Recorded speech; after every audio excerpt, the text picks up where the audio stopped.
In order to access the driveshaft, you'll need to lower the exhaust. Begin by removing the driver's side rear chassis brace.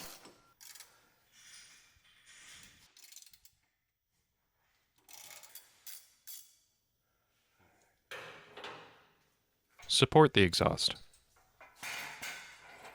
At the rear of the car, use an exhaust hanger hook tool to pull the two hangers off of the rear muffler.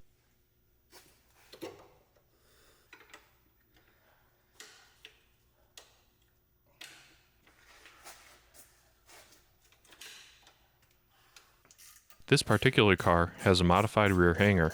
Your process may vary slightly. Unbolt the two center hangers and heat shield.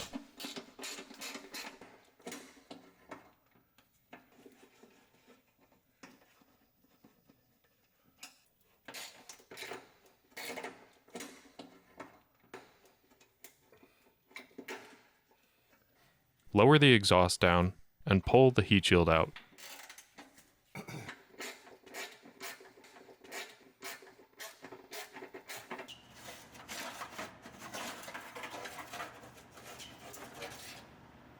You should now have access to the driveshaft carrier.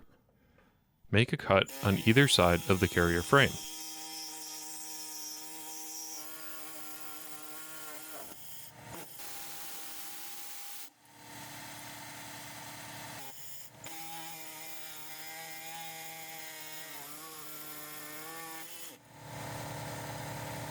Then unbolt it from the body.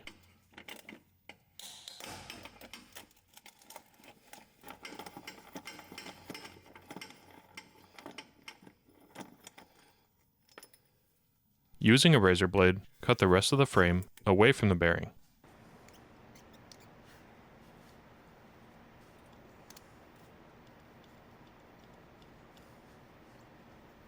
Then cut the remaining excess rubber hanging off the rear of the bearing, all the way around until it's flush with the base layer of rubber.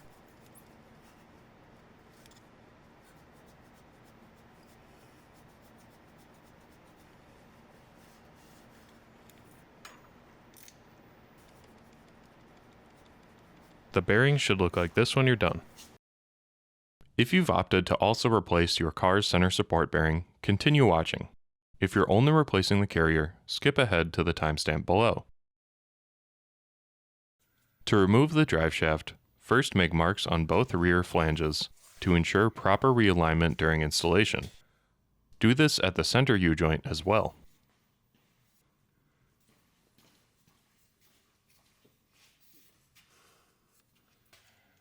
Then unbolt the driveshaft from the rear Guibo flange.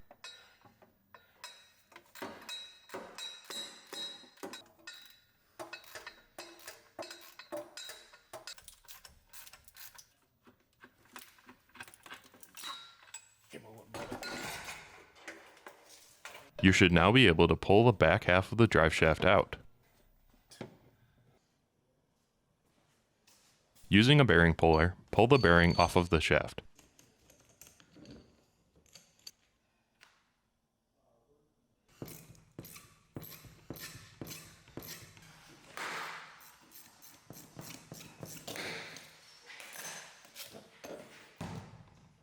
Using a combination of sockets and/or piping, pound the bearing out. We will be reusing the outer sleeve of the bearing. Press the new replacement bearing into the bearing sleeve.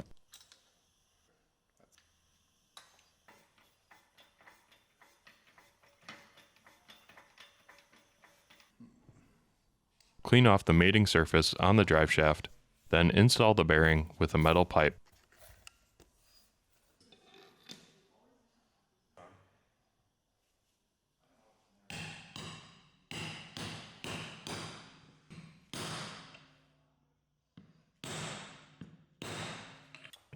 Then clean and grease the splines, and you're ready to reinstall the driveshaft onto the car. Match up your alignment marks and slide it into the front half of the driveshaft. Then secure it to the rear Guibo flange.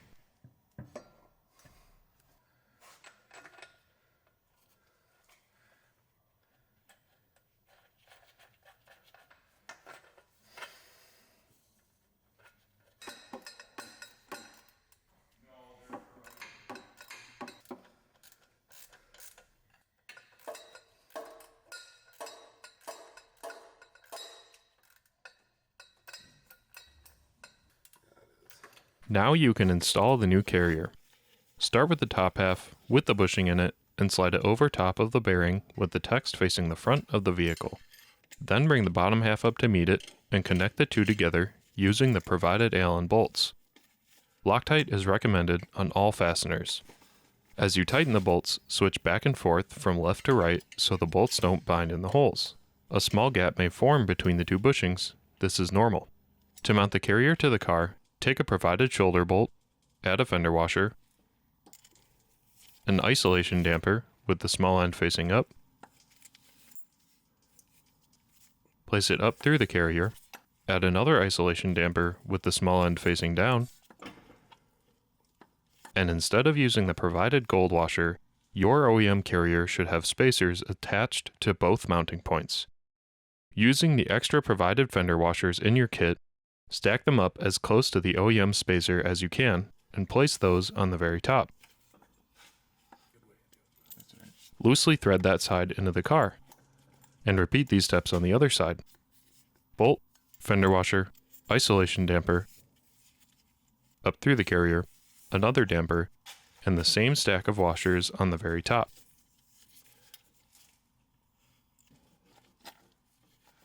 Tighten both bolts to the car. Reinstall your heat shield, exhaust, and rear chassis brace, and your installation is complete.